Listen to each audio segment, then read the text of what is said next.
Arizona Territory, 1871. At 30 years old, Rachel Smith's hands were already calloused from years of fighting the unyielding land. She wiped sweat from her brow, her blonde hair tied back in a practical knot, watching her 5-year-old daughter Emily playing with handmade cornhusk dolls in the shade of their porch. "Mama, will the rain come today?" Emily asked, her innocent blue eyes looking up. The same eyes as her father's, the man who had promised Rachel the world, then vanished like morning mist when he learned she was with child.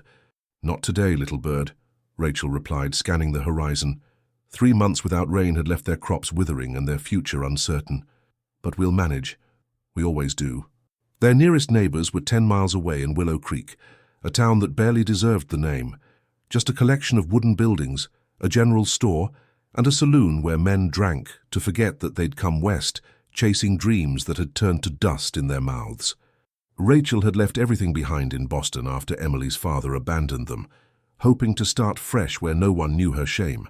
Her father had left her a modest inheritance, just enough to purchase this small parcel of land. Pride kept her from returning east, from admitting defeat. As dusk approached, Rachel noticed movement on the horizon, a lone figure on horseback silhouetted against the setting sun. "Emily, go inside," she said firmly, reaching for the Winchester rifle she kept by the door. Out here, strangers meant trouble. The rider approached slowly. As he came into view, Rachel's grip tightened on her rifle. A native man, tall and powerfully built, with long black hair and eyes that seemed to absorb light rather than reflect it. Apache, she guessed, from the way he sat his horse and the distinctive patterns on his clothing. He stopped 30 yards from the cabin, making no move to come closer. For a long moment he simply studied the homestead, his gaze taking in the wilting crops, the weathered cabin, the frightened woman with the rifle. "This is private property," Rachel called out, her voice steadier than her hands. "State your business or move on." The man said nothing, but slowly raised his empty hands, showing he carried no weapon. Then, with deliberate movements, he reached behind him and produced a dead rabbit, holding it up for her to see. "I don't need your charity," Rachel said, though her stomach clenched with hunger. They'd been living on cornmeal and dried beans for weeks. The Apache dismounted gracefully, still holding the rabbit. He took a few steps forward, then placed it on the ground. With a respectful nod, he backed away, returning to his horse. "Why?" Rachel demanded. He studied her for a moment, his face unreadable. "The child is thin," he said in English that surprised her with its clarity, though his voice was rough from disuse. Before Rachel could respond, he mounted his horse and rode away, disappearing into the gathering darkness as silently as he had come. That night, as Emily slept, Rachel sat by the window, her rifle across her lap, watching the darkness. The rabbit lay skinned and cleaned on their small table. Her pride had eventually surrendered to practicality. "Mama, who was that man?" Emily asked over breakfast the next morning, savoring the rich broth from the rabbit stew. "Just a stranger passing through," Rachel answered, but her eyes drifted to the window, scanning the horizon. "He looked like the mountain," Emily said thoughtfully. "What do you mean, little bird?" "Strong and quiet like the mountains we see from here. The mountain man." Rachel said nothing, but she shivered despite the growing heat of the day. There had been something in his eyes, not threat exactly, but a wild power barely contained, like a storm waiting to break. 3 days later he returned. This time he brought a small sack of cornmeal and another rabbit. Again he placed his offerings on the ground and backed away. "I told you, we don't need charity," Rachel called, but with less conviction. "Not charity," he replied, "trade." "What do you want in return?" He pointed to the small stream that ran near her property. "Water rights, for me and my horse, sometimes." It seemed a small thing to ask, and the stream provided more water than she could use anyway. Rachel nodded curtly. "You have a name?" For a moment she thought he wouldn't answer, then, "Naiche." "I'm Rachel Smith. That's my daughter, Emily." Emily, who had been watching from the window despite Rachel's instructions to stay out of sight, waved enthusiastically. To Rachel's surprise, Naiche's stern expression softened momentarily, and he raised his hand in a brief greeting before mounting his horse and riding away. That night, lying in bed, Rachel tried to reconcile the man she'd met with the stories she'd heard about the Apache, tales of savagery and bloodshed that had filled Eastern newspapers. There had been nothing threatening in his manner, despite his imposing presence. If anything, there had been a dignity about him, a quiet strength that reminded her of her father. In the weeks that followed, Naiche came irregularly but often enough that Emily began to watch for him eagerly. He rarely spoke, but occasionally brought small gifts, a piece of turquoise for Emily, herbs that helped when Rachel developed a fever, game when their supplies ran low. Rachel learned he lived alone in the mountains, having separated from his tribe for reasons he wouldn't discuss. She noticed the scars that marked his body, some from battle, others that looked like deliberate torture. Once, she saw him without his shirt as he helped her repair a broken fence post, and the map of pain written on his skin made her breath catch. "So your husband?"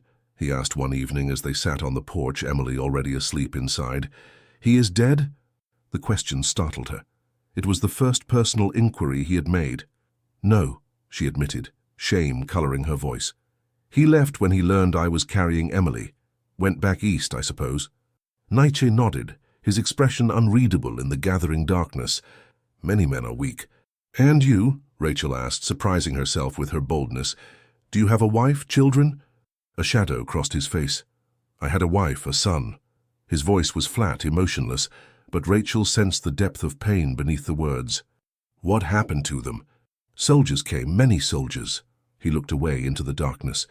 "I was hunting. When I returned, there was only ash and blood." Rachel's hand moved involuntarily to cover his. "I'm sorry." He stiffened at her touch, but didn't pull away. They sat in silence as the stars emerged overhead, two broken people surrounded by the vast indifference of the desert. Later, lying awake, Rachel realized with a jolt of fear that she was beginning to care for this silent, wounded man. It was madness. Even if he weren't Apache, she had sworn after Emily's father that she would never again trust her heart to a man. And yet, in Naiche's presence, she felt something she had almost forgotten: safety. The danger, she was beginning to realize, wasn't from him at all. It was from what she felt when he was near. Summer gave way to fall, and with it came the first whispers of trouble from Willow Creek. Rachel heard them when she made her monthly trip into town for supplies, Emily clutching her hand as they navigated the dusty main street. "That Smith woman," a voice hissed as they passed the saloon. "Heard she's got herself an Indian friend." "Apache devil, more like," another replied. "Someone ought to do something about that." Rachel quickened her pace, pulling Emily along. At the general store, Mr. Jenkins eyed her coldly as he filled her order, placing her items on the counter with deliberate slowness. "Folks are talking, Mrs. Smith," he said finally, his voice low, "about your visitor." "My affairs are my own concern, Mr. Jenkins," Rachel replied stiffly. "Not when there's Apache involved. Not after what happened to the Miller family last spring." He leaned forward. 3 dead, Mrs. Smith, scalped. The baby's head dashed against a rock. Naiche would never, So you're on a first-name basis with him? Jenkins' eyes narrowed. "You think you know him? They're animals, Mrs. Smith. Savages. For your daughter's sake, send him away before something happens." Rachel gathered her purchases and left without another word, her cheeks burning with anger and fear. She knew the stories of Apache raids, of course. Everyone did. But she also knew Naiche, his gentleness with Emily, the respect with which he treated her land and home. That night, she waited for him by the stream where he often came to water his horse. When he appeared, she told him what had happened in town. "You should go," she said, hating the words even as she spoke them. "It's not safe for you here anymore." Naiche's face remained impassive, but his eyes searched hers. "And you, the child? Is it safe for you if I go?" The question caught her off guard. "What do you mean?" "Men talk in town, I have heard. They say a woman alone has no right to this land. They wait like coyotes for weakness." A chill ran through Rachel as she realized the truth of his words. Several men had approached her in the past year, offering marriage with thinly veiled suggestions that she couldn't manage alone. When she refused, their offers had turned to veiled threats. "We'll manage," she said, but her voice lacked conviction. Naiche stepped closer, close enough that she could feel the heat of his body in the cool evening air. "I will not bring danger to your door," he said quietly, "but I will not leave you unprotected." Something in his tone made her heart race. For the first time, she allowed herself to acknowledge the current that had been building between them, a tension that had nothing to do with fear and everything to do with the way his presence filled the empty spaces inside her. "I don't need protection," she whispered, but she didn't step away. "Everyone needs protection, Rachel Smith." He spoke her name with a soft reverence that made her shiver. Even the mountains need the sky to shield them from the sun. Before she could respond, he was gone, melting into the darkness with the silent grace that still unnerved her. The attack came 3 nights later. Rachel was awakened by the sound of hooves, multiple riders approaching fast. She grabbed her rifle and rushed to Emily's bed, shaking her daughter awake. "Hide in the root cellar," she whispered urgently. "Don't come out until I call you, no matter what you hear." Emily's eyes were wide with fear, but she nodded bravely, clutching her doll as Rachel hurried her through the trapdoor beneath the kitchen floor. Once Emily was safely hidden, Rachel positioned herself by the window, rifle ready. 5 riders emerged from the darkness, their faces obscured by bandanas. One of them carried a torch. "Come out, Mrs. Smith," a voice called Thomas Reeves, she realized with a shock. One of the men who had offered to take her problems off her hands if she'd only be reasonable and marry him. "This is private property, Reeves," she shouted back. "Leave now or I start shooting." Laughter greeted her words. "A woman's got no business holding land she can't work," Reeves called back. "We're just here to help you see reason." One of the men dismounted, approaching the small barn where she kept her mule and chickens. He held the torch aloft, his intention clear. Rachel aimed carefully and fired. The shot went wide, but the man dropped the torch in alarm, scrambling back to his horse. "That was a mistake, Mrs. Smith," Reeves snarled. "Boys, show her what happens to women who don't know their place." The men spread out, surrounding the cabin. Rachel's heart hammered in her chest as she realized she couldn't cover all approaches. She had only 5 bullets left, and no time to reload. The first man to reach the porch took a bullet in the shoulder, howling as he fell back. The second made it to the door before she shot him in the leg. 3 bullets left, and 3 men still capable of fighting. And then, like a spirit materialized from the darkness, Naiche was among them. He struck with terrifying efficiency, dragging one man from his horse and breaking his arm with a sickening crack. The second fell to a blow that left him unconscious before he hit the ground. Reeves, suddenly alone, turned his horse to flee, but Naiche was faster. He grabbed the reins, yanking the animal to a halt, then pulled Reeves from the saddle. The 2 men grappled in the dust, Reeves's greater weight against Naiche's deadly precision. Rachel watched frozen as Naiche gained the upper hand, pinning Reeves to the ground. He drew a knife, pressing it to the white man's throat. "No!" Rachel cried, rushing from the cabin. "Naiche, don't!" He looked up, his eyes wild with a rage she had never seen before. For a moment she feared he wouldn't recognize her, that he was lost in some battle from his past. "Not for him," she said more softly, approaching carefully. "For you, for us, please." Slowly the fury receded from his eyes. He removed the knife from Reeves's throat but kept him pinned. "You tell the others," Naiche said, his voice a low growl. "This woman, this child, they are under my protection. Any man who comes here with harm in his heart will not leave alive." He released Reeves, who scrambled away, gasping and cursing. The other men, those who could move, mounted their horses and fled, dragging their wounded companions with them. When they were gone, Rachel and Naiche stood facing each other in the silver moonlight, both breathing hard. "You came back," she said finally. "I never left," he replied. "I have watched over you since the day we met." The admission should have frightened her, but instead a wave of emotion crashed over her. Relief, gratitude, and something deeper, more primal. She closed the distance between them, and for the first time she touched him deliberately, her hands coming to rest on his chest. Beneath her fingers, his heart thundered like hooves on hard-packed earth. His skin was warm despite the cool night air, and she could feel the tension in his muscles, the restraint it took for him to remain still beneath her touch. "You're bleeding," she whispered, noticing a cut on his cheek. "It is nothing. Let me tend to it." She needed something to do, some small task to anchor her against the tide of feelings threatening to overwhelm her. Inside, after retrieving Emily from the root cellar and settling her back to sleep, Rachel cleaned Naiche's wound by lamplight. His face was impassive, but his eyes never left hers, dark and fathomless as a desert night. "Why do you stay?" she asked, her voice barely audible. "After everything your people have suffered at the hands of mine, why protect us?" For a long moment she thought he wouldn't answer. Then, with slow deliberation, he covered her hand with his own. "Because in your eyes I am not a savage. In your child's smile I see my son." His voice roughened. "Because when all else is taken, a man must find something worth living for, or he becomes truly dead." The raw honesty of his words stripped away her last defenses. Rachel leaned forward, pressing her forehead to his, breathing in the scent of him, sage and dust and the metallic tang of blood. "Stay," she whispered. "Not to protect us. Stay because we need you, because I—" The words caught in her throat, too dangerous to release.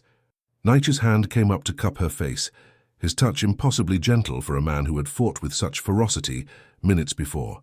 "I will stay," he promised, "until you send me away." In the quiet of the cabin, with Emily's soft breathing the only sound, Rachel made her choice. She turned her face, just slightly, until her lips met his. The kiss was tentative at first, a question more than a demand. But when Naiche responded, pulling her closer with a soft groan that seemed torn from his very soul, all hesitation vanished. They came together like land parched by drought meets rain, desperately, gratefully, with the knowledge that salvation and destruction could be one and the same.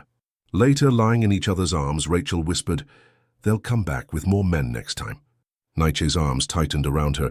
"Then we will be ready." Word spread quickly through Willow Creek. A white woman living with an Apache, sleeping with the enemy. The whispers grew to open hostility when Rachel and Emily came to town, now accompanied by Naiche, who stood tall and unflinching under the hateful stares. "Mama, why do they look at us that way?" Emily asked, clutching Rachel's skirt as they left the general store, where Mr. Jenkins had refused to serve them. "Because people fear what they don't understand, little bird," Rachel answered, her heart breaking at the confusion in her daughter's eyes. "Do they hate the mountain man?" Rachel glanced at Naiche, who was loading their meager purchases into their wagon.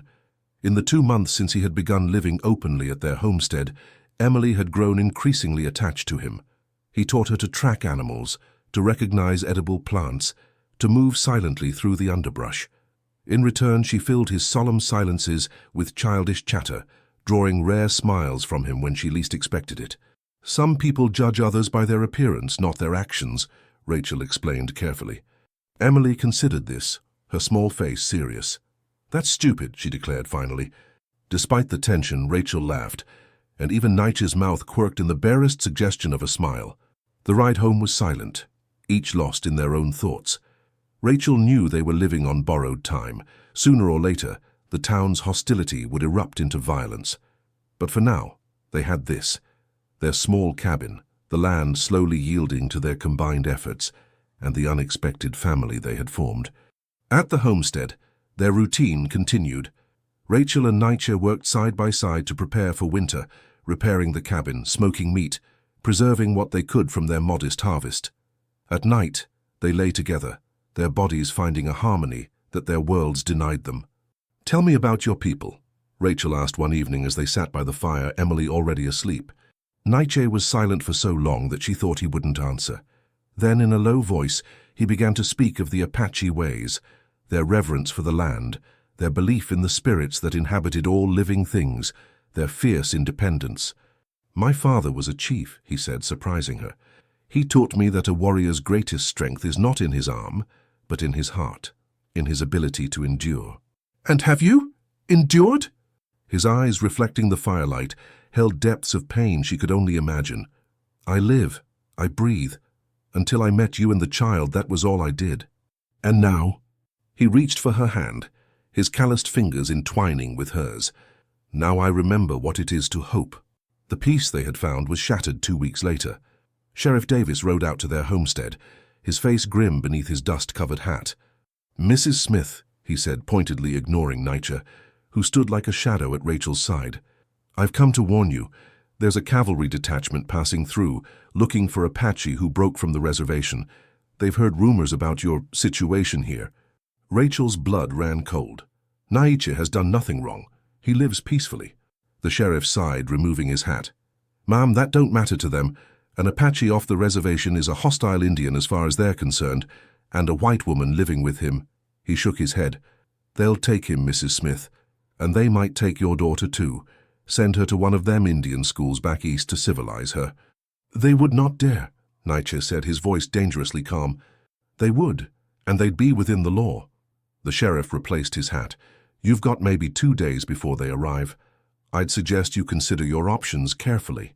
After he left, Rachel and Naiche stood in silence, the weight of his words settling over them like a shroud. "We could leave," Rachel said finally.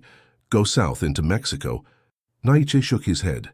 "The desert between here and the border is merciless this time of year. The child would not survive." "Then what? I won't let them take you, Naiche. And I'll die before I let them take Emily." He pulled her close, his strength anchoring her against the storm of fear. "We will find a way," he promised, "as we always have." That night, as Rachel lay sleepless beside him, a plan began to form in her mind. Desperate, perhaps foolish, but the only chance they had. The next morning she sent Naiche hunting, despite his reluctance to leave them. Once he was gone, she hitched the mule to their wagon and drove into town with Emily, straight to the small church on the outskirts. Reverend Thomas looked up in surprise as she entered, Emily's hand clutched tightly in hers. "Mrs. Smith, this is unexpected." "I need your help, Reverend," Rachel said without preamble. "You're the only one who might listen." To his credit, the elderly minister set aside his Bible and gestured for her to sit. For the next hour, Rachel spoke, laying bare the truth of her life with Naiche, the love they had found, the family they had become. She spoke of his gentleness with Emily, his respect for the land, the nightmares that still woke him crying out for his murdered wife and child. "I'm not asking for your blessing," she finished. "I'm asking for your help. The cavalry is coming, and they'll take him or kill him simply for existing, and they might take Emily too." Reverend Thomas was silent for a long moment, his lined face troubled. "What you're describing, a relationship between a white woman and an Indian, it's against the natural order, Mrs. Smith. Many would call it an abomination." "Is love an abomination, Reverend? Is kindness, is sacrifice?" Rachel leaned forward, her desperation giving her courage. "If your God is love, as you preach every Sunday, then how can he condemn what we've found?" The minister sighed heavily. "What exactly are you asking of me?" "Marry us," Rachel said simply. "Make our union legal in the eyes of the law. They can't separate a legally wedded husband from his wife and child." Reverend Thomas's eyebrows shot up. "You can't be serious. No court would recognize such a marriage. They might if it was performed by an ordained minister, and it would at least give us time. A legal challenge while we figure out what to do next." The old man shook his head, but Rachel saw the conflict in his eyes. He had always been more moderate than many in the town, preaching tolerance even when it made him unpopular. "Please," Rachel whispered, "for Emily's sake, if not for mine or Naiche's." After what seemed an eternity, the Reverend nodded slowly. "Bring him here at sunset. I'll perform the ceremony. But Rachel," he added, his voice grave, "this won't solve everything. There will still be those who wish you harm." "I know," she replied, "but it's a start." When Naiche returned from hunting, Rachel told him what she had done. He listened in silence, his face unreadable. "You would tie yourself to me in the white man's way?" he asked finally. "Knowing what it will cost you?" Rachel took his hands in hers. "I tied myself to you the moment I let you into my heart, Naiche. This just makes it known to the world." Something shifted in his eyes then, a softening, a surrender. "In my people's way, a man and woman who wish to join their lives walk together into the wilderness for 4 days. When they return, they are considered married." His voice roughened. "I cannot give you 4 days of peace, Rachel Smith, but I give you all that I am for as many days as we have." That evening, in the small church lit only by a few guttering candles, Rachel and Naiche stood before Reverend Thomas. Emily watched solemnly from a nearby pew, understanding only that something important was happening. The ceremony was brief. The traditional words altered slightly to accommodate their unusual circumstances. When the Reverend pronounced them husband and wife, Rachel felt a curious mixture of triumph and trepidation. They had won this small victory, but the battle was far from over. As they left the church, the setting sun painted the desert in shades of crimson and gold. The beauty of it caught in Rachel's throat, this harsh, unforgiving land that had somehow given her everything she had never dared to hope for. "What happens now?" she asked as they climbed into their wagon. Naiche looked toward the horizon, his profile sharp against the dying light. "Now we prepare for whatever comes." They didn't have long to wait. The next morning, Rachel spotted dust on the horizon, riders approaching fast. Too many for it to be anything but the cavalry detachment Sheriff Davis had warned them about. "Take Emily to the root cellar," Naiche said, his voice calm despite the danger. "Stay there until it's safe." Rachel clutched his arm. No, we face this together as husband and wife. For a moment she thought he would insist. Then he nodded, a fierce pride in his eyes. Together, then. They stood on the porch of their small cabin, Emily between them as the riders approached.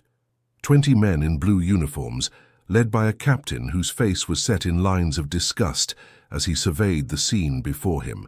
"Mrs. Smith," he called, reining in his horse. "I'm Captain Hollister. I've come about the Apache you're harboring." Rachel lifted her chin. "This is my husband, Captain. Legally wedded in the church in Willow Creek just yesterday. I'm Mrs. Naiche now." A murmur ran through the soldiers. The captain's face darkened with anger. "That's impossible. Such a union isn't recognized by law." "Actually, sir, it is," Rachel replied, forcing calm into her voice. "There's no statute in Arizona territory explicitly forbidding marriage between whites and Indians, and, as Reverend Thomas will confirm, the ceremony was legal and binding." "This is absurd," Hollister snapped. "The man is an Apache warrior wanted for leaving the reservation without permission. He's coming with us." Naiche stepped forward, his hand resting lightly on Emily's shoulder. "I will not leave my family." The captain's hand moved to his pistol. "You don't have a choice, Indian." Rachel's heart hammered in her chest. This was the moment she had feared, when words would fail and only violence would remain. She stepped closer to Naiche, her shoulder touching his in silent solidarity. "If you take him, you take all of us," she said firmly. "And I think the newspapers back east would be very interested in a story about U.S. cavalry separating a legally married couple and their child." Hollister's eyes narrowed. "Are you threatening me, woman?" "I'm stating facts, Captain. You may not approve of our marriage, but it exists. You may not like that we've found happiness together, but we have. And if you try to destroy that out of prejudice and hatred, I will make sure the whole country knows about it." For a tense moment, it seemed the captain might order his men to seize Naiche anyway. Then, unexpectedly, one of the soldiers spoke up. "Sir, perhaps we should consult with the territorial governor before proceeding. If there's legal complications—" Hollister shot the man a venomous look, but Rachel saw the uncertainty in his eyes. He was a soldier, not a politician. The possibility of scandal clearly unsettled him. "This isn't over," he said finally, jerking his horse's head around. "We'll be back with proper authorization." As the cavalry rode away in a cloud of dust, Rachel's legs nearly gave out beneath her. Naiche's arm came around her waist, supporting her. "You fought like a warrior," he said softly. "I fought like a woman protecting what she loves," Rachel corrected him. "And we've only won a reprieve, not a victory." That night, as Emily slept peacefully for the first time in days, Rachel and Naiche sat by the fire planning. "We should leave," Naiche said. "Tonight. The cavalry will return, perhaps with more men." Rachel nodded reluctantly. "Where would we go?" "North into the mountains. I know places where they would never find us. We could build a new home there, away from the hatred of men." The thought was tempting. A life of freedom, however hard, far from the judgment and cruelty they had faced. But as Rachel considered it, she felt a surge of unexpected defiance. "No," she said firmly. "This is our home. We've worked for it, bled for it. I won't let them drive us away like thieves in the night." Naiche studied her face in the firelight. "It may come to blood, Rachel. I would not have that for you or the child." "Sometimes blood is the price of freedom," she replied, surprising herself with her fierceness. "You taught me that, Naiche. You taught me to stand my ground, to fight for what matters. This land, this home we've built together, it matters." A slow smile spread across his face, transforming his usually solemn features. "My wife has the heart of an Apache warrior." Rachel leaned into his embrace, drawing strength from his unwavering presence. "And my husband has taught me what it means to truly be free." They spent the night making preparations, securing the cabin, gathering supplies, preparing for whatever might come with the dawn. As the first light of morning broke over the eastern mountains, they were ready. But it wasn't the cavalry who appeared on the horizon as the sun climbed higher. It was a single rider, Sheriff Davis, his horse lathered with sweat from hard riding. "They're coming," he called as he dismounted. "Not just the cavalry. Half the men from town armed and liquored up. Seems word of your marriage has stirred up a hornet's nest." Rachel's blood ran cold. "How many?" 40, maybe 50. Too many to fight." The sheriff looked uncomfortable. "I came to warn you. I can't stop them, but I thought you deserved a chance to get away." Naiche and Rachel exchanged a look of silent communication. They had discussed this possibility, made their decision. "Thank you, Sheriff," Rachel said, "but we're staying." Davis shook his head in disbelief. "That's suicide. They'll kill him for sure, and God knows what they'll do to you and the girl." "Nevertheless, this is our home. We will defend it." The sheriff studied them for a long moment, then sighed heavily. "I'll do what I can to keep things civil, but once they get here—" He shrugged helplessly. "May God be with you." As he rode away, Rachel turned to Naiche. "Are you sure about this?" He cupped her face in his hands, his eyes filled with a love that still took her breath away. "I have run from death all my life, Rachel. I will not run from life with you." They sent Emily to hide in a cave Naiche had shown her, a small sanctuary a quarter-mile from the cabin, where she would be safe from whatever was to come. The child went bravely, clutching her doll and the small medicine pouch Naiche had made for her, promising to stay hidden until they came for her. Then, as the sound of approaching riders grew louder, Rachel and Naiche stood together on the porch of their cabin, hands clasped, facing whatever fate would bring them. The mob appeared like a dust storm on the horizon, a churning mass of horses and men. At their head rode Captain Hollister, his uniform impeccable, his face set in lines of righteous determination. Beside him, Thomas Reeves led the townsmen, a torch in his hand and vengeance in his eyes. "Last chance, Mrs. Smith," Hollister called as they drew near. "Step aside and let us take the Indian or suffer the consequences." Rachel's answer was to raise the Winchester to her shoulder, aiming it steadily at the captain's chest. Beside her, Naiche stood tall and unafraid, his presence a bulwark against her fear. "This is our home," she called back, "recognized by law and by God. Any man who sets foot on this property with violence in his heart will answer to both." A ripple of uncertainty passed through some of the men, particularly those from town who knew Rachel as a God-fearing woman. But Reeves urged them forward, his voice thick with hatred. "She's been corrupted by the savage. No white woman in her right mind would choose an Apache over her own kind." "I choose love over hatred," Rachel replied, her voice carrying clearly in the morning air. "I choose family over prejudice. What do you choose, gentlemen? To be remembered as men who upheld the law, or as a lynch mob?" For a moment, it seemed her words might have an effect. Several of the townsmen exchanged uncomfortable glances, their resolve visibly wavering. Then Hollister raised his hand. "Take him," he ordered his men, "and anyone who stands in your way." The soldiers moved forward, drawing their weapons. Behind them the townsmen followed, their faces twisted with a hatred born of fear and ignorance. Rachel felt Naiche tense beside her, preparing for the fight they could not win. She tightened her grip on the Winchester, knowing they would take at least a few of their attackers with them. But then something strange happened. The ground beneath them began to tremble, a distant rumbling that quickly grew to a thunderous roar. The horses of the approaching men grew skittish, tossing their heads and dancing sideways. "What the devil?" Hollister began, fighting to control his mount. And then they appeared, pouring over the ridge to the west like a living flood. Buffalo, hundreds of them, perhaps thousands, their massive bodies moving as one great organism, unstoppable as an avalanche. The mob scattered in panic as the herd bore down on them. Horses reared and bolted, throwing their riders. Men scrambled desperately for safety, all thoughts of vengeance forgotten in the face of nature's raw power. Naiche grabbed Rachel's hand. "Inside!" he shouted over the deafening thunder of hooves. They retreated into the cabin, watching through the window as the buffalo herd split around their small homestead, like water around a stone, engulfing the scattered attackers, but leaving their home untouched. The air filled with dust and the primal scent of the great beasts. Rachel clutched Naiche's arm, her heart pounding with fear and wonder. "How is this possible?" she whispered. "Buffalo haven't been seen in this valley for years." Naiche's face was transformed with a fierce joy. "The land remembers those who honor it," he said simply. "My people believe that all living things are connected in ways the white man has forgotten." Through the swirling dust, they caught glimpses of their would-be attackers, some clinging to trees, others flat against rocks, all rendered helpless by the unstoppable tide of buffalo, not attacking them merely, passing through as if on some ancient migration route remembered only by the earth itself. For nearly an hour the buffalo flowed past their cabin. When the last of them disappeared over the eastern ridge, the valley fell eerily silent. Rachel and Naiche stepped cautiously onto their porch. The landscape had been transformed, churned earth, scattered belongings, but miraculously their small cabin and garden remained untouched, an island of calm in a sea of chaos.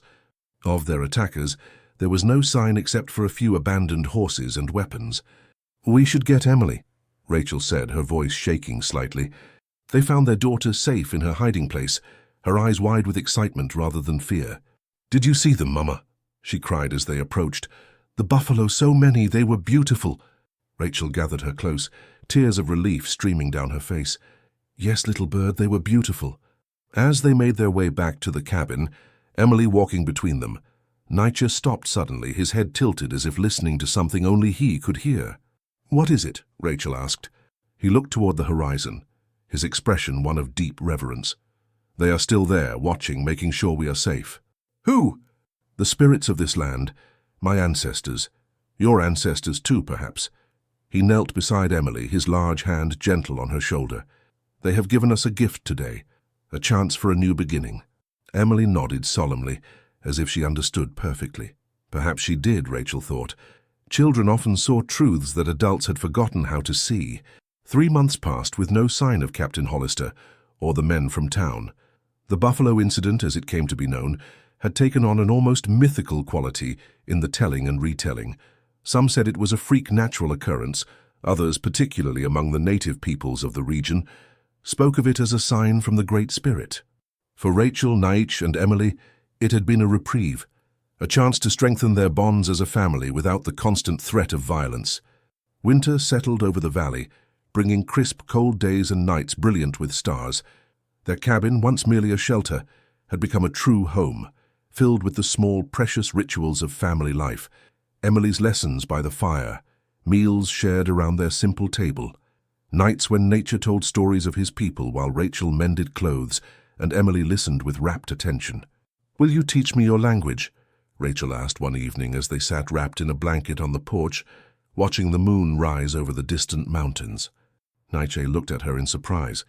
"You wish to learn Apache?" "I want to understand your world," she said simply, "as you have tried to understand mine." Something in his eyes softened then, a vulnerability she rarely saw. "It would honor me to teach you," he said quietly, "and Emily too, if she wishes." The lessons became another thread in the fabric of their shared life.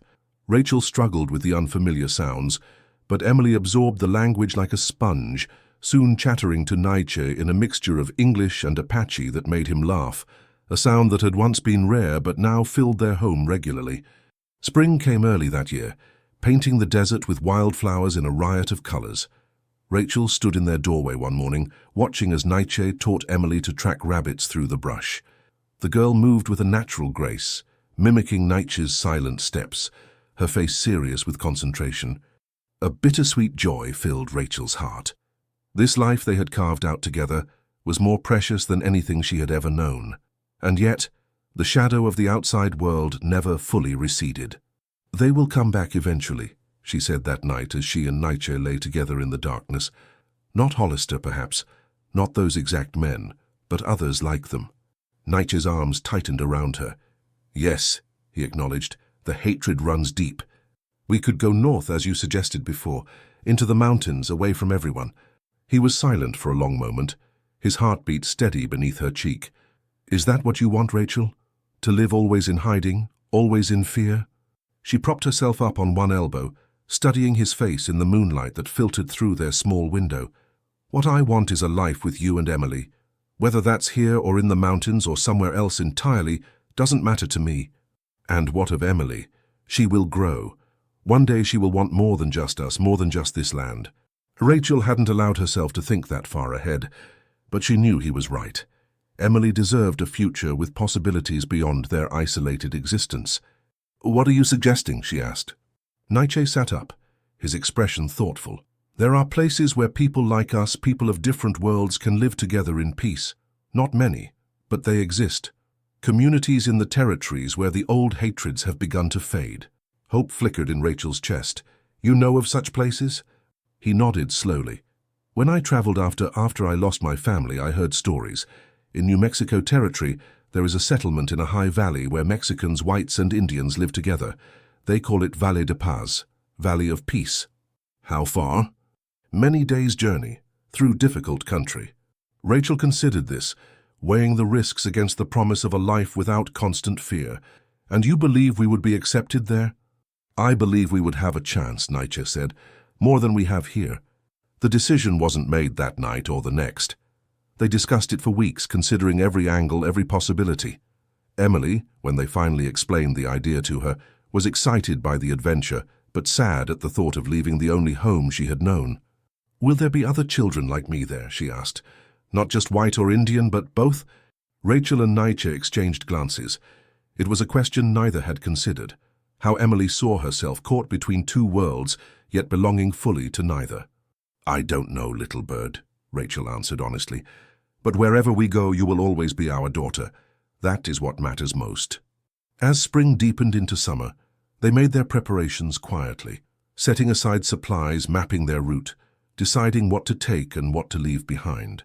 The old wagon would carry them as far as it could, and then they would continue on horseback. The night before their planned departure, Rachel stood alone by the stream where she had first begun to know Naiche. The water caught the moonlight in silver ripples, a mirror for the vast star-filled sky above. She heard his approach. He moved silently by habit, but always made some small sound to avoid startling her. "Having second thoughts?" he asked, coming to stand beside her. Rachel shook her head. "Remembering. When you first came to water your horse here, I was so afraid. And now?" She turned to face him, taking in the strong lines of his face, the quiet strength that had become her anchor. "Now I'm only afraid of losing what we've found." Naiche cupped her face in his hands, his touch infinitely gentle. "What we have built together cannot be lost, Rachel. Not truly. It lives in us, in Emily, in the land itself." "You've changed me," she whispered, "in ways I never expected. And you have brought me back to life when I thought all that remained was vengeance and death." His voice roughened with emotion. "Whatever comes, that gift can never be taken from us." They stood together by the moonlit stream, two people who had defied the boundaries of their worlds to forge something new and precious. Whatever lay ahead, whether peace in a distant valley or continued struggle against prejudice and hatred, they would face it together. The next morning dawned clear and bright. They loaded the last of their belongings into the wagon, taking one final look at the small cabin that had sheltered their unlikely family. "Will we ever come back?" Emily asked, her small hand in Rachel's. "Perhaps someday," Rachel answered, though she knew it was unlikely. "But home isn't just a place, little bird. It's the people you love." They were nearly ready to depart when a cloud of dust on the horizon announced approaching riders. Rachel's heart sank. After all their careful planning, had Hollister or his kind found them again? "Inside," Naiche said tersely, reaching for the rifle they had packed in the wagon. But as the riders drew closer, Rachel realized with surprise that it was Sheriff Davis, accompanied by Reverend Thomas and several other men from town, not the angry mob they had faced before, but a small, orderly group. "What do they want?" Rachel wondered aloud. "We will soon know," Naiche replied, standing tall beside her as the riders approached. Sheriff Davis reined in his horse, raising a hand in greeting. "Mrs. Naiche," he said formally, acknowledging her married name for the first time. "We heard you were planning to leave." "News travels fast," Rachel replied cautiously. "Small towns," the sheriff said with a shrug. "Not much stays secret for long." He dismounted, approaching them with his hat in his hands. "We've come to ask you to reconsider." Rachel exchanged a startled glance with Naiche. "Why would you care if we stay or go? Most of the town would celebrate our departure." Reverend Thomas stepped forward. "Not all of us, Mrs. Naiche. What happened here, the Buffalo incident, it's changed some minds, made people think." One of the other men, a farmer named Wilson, whom Rachel knew only slightly, spoke up. "I lost 2 brothers to Apache raids years back. Thought I'd hate Indians till the day I died." He looked uncomfortable but continued. "But seeing how you folks stuck together, defended your home, and then that miracle with the buffalo," he shook his head in wonder, "made me think maybe there's more to this world than I understood." Rachel was speechless.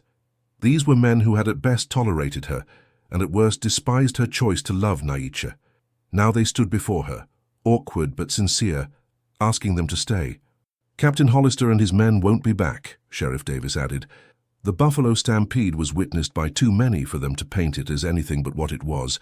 A damn miracle, if you'll pardon my language, Reverend.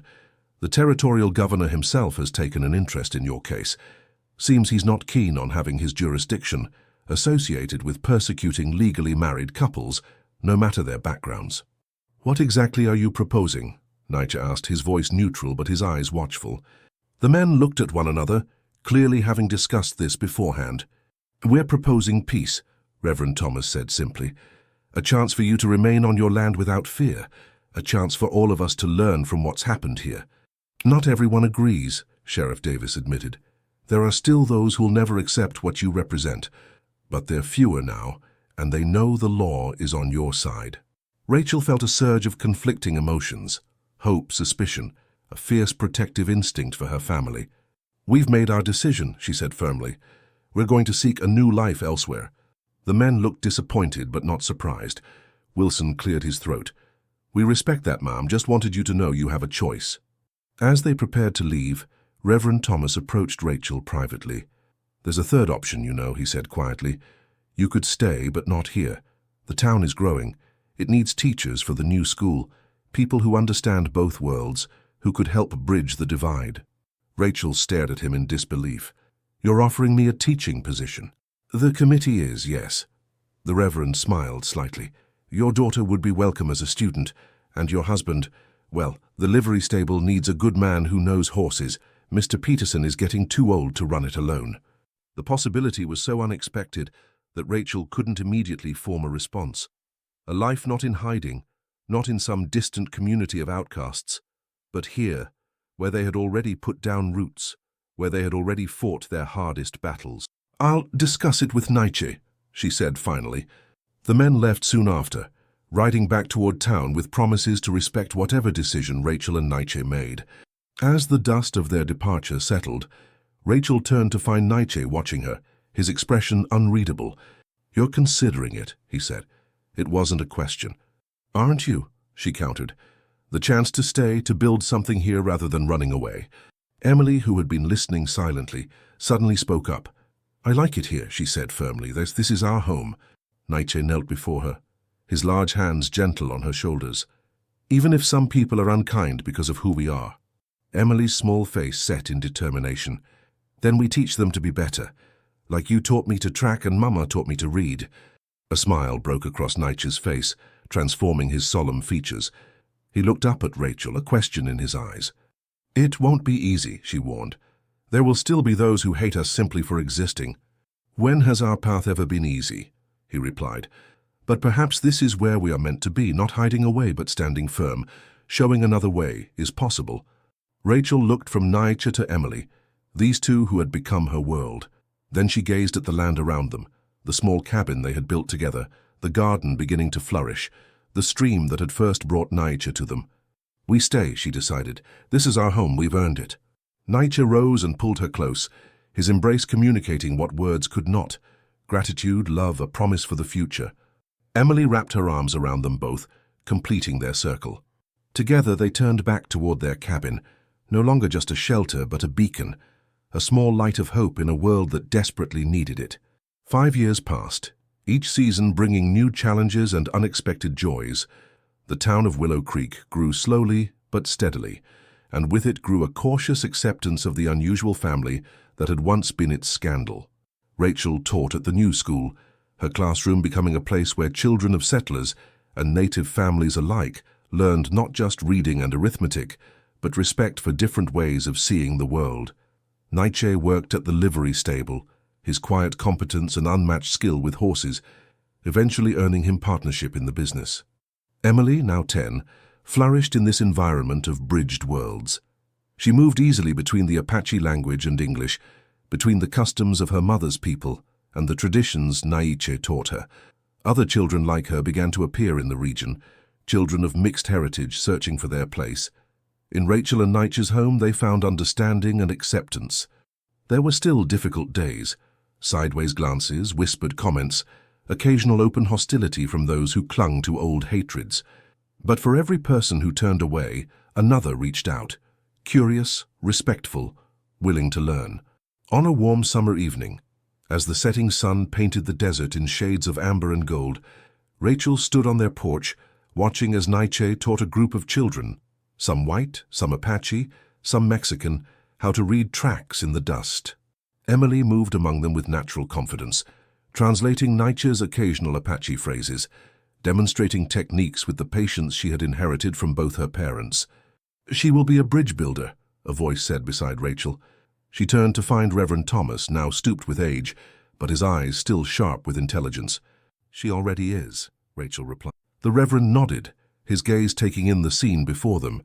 Naiche, once feared and hated, now surrounded by children who looked up to him with respect and admiration.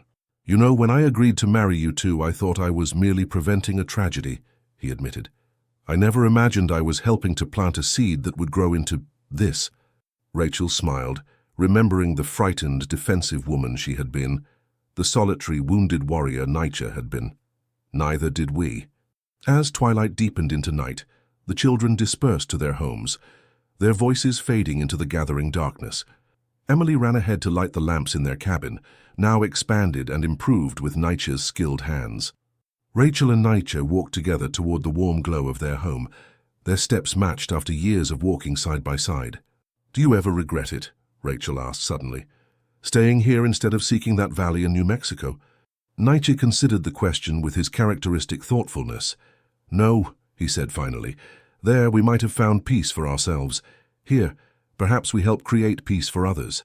Rachel leaned against his solid strength, grateful beyond words for the unlikely path that had brought them together. "The mountain man and the stubborn white woman," she said with a soft laugh. "Who would have thought?" Naiche's arm tightened around her waist. "The land knew," he said simply. "The land always knows what is needed." Above them, the first stars emerged in the vast desert sky, countless lights in the gathering darkness, each one a reminder that even in the most unlikely places, hope could take root and flourish.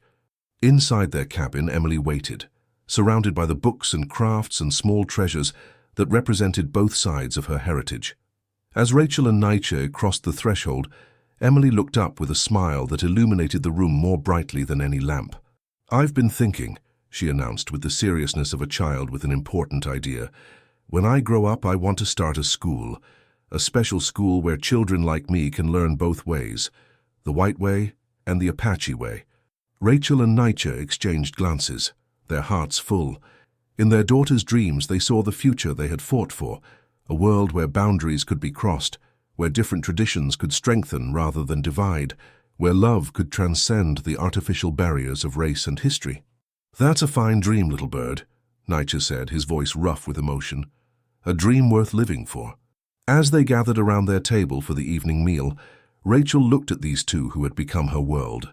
Naiche, once a stranger she had feared, now the center of her heart. Emily, the daughter who carried within her the promise of a different future. Outside, the desert wind whispered through sage and mesquite, carrying the ancient voice of the land that had brought them together. Within their walls, surrounded by warmth and love, they had found what all souls seek, but few truly find: a place to belong, hearts to call home. In the heart of the American West, where hatred and distrust had once seemed as immutable as the mountains themselves, they had created something revolutionary in its simplicity: a family.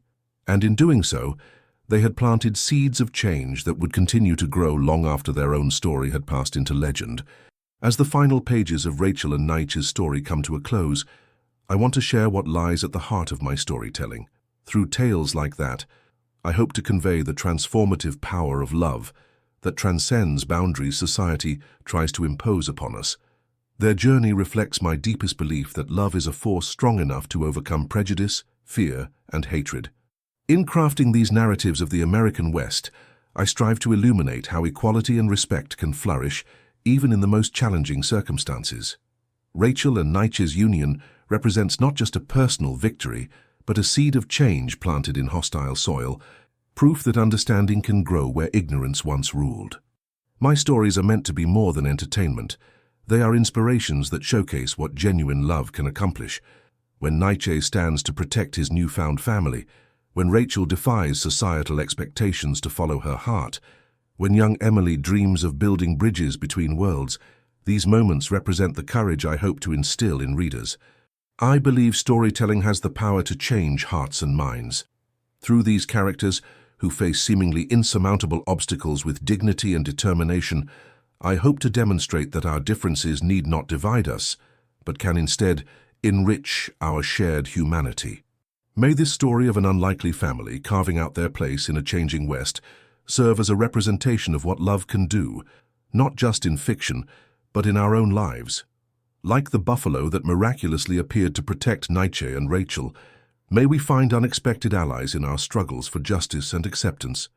It is my sincere hope that long after the last page is turned, the spirit of this story remains with you, a reminder that in loving fearlessly and standing firmly for equality, we write new chapters not just in our personal stories, but in the greater narrative of human connection.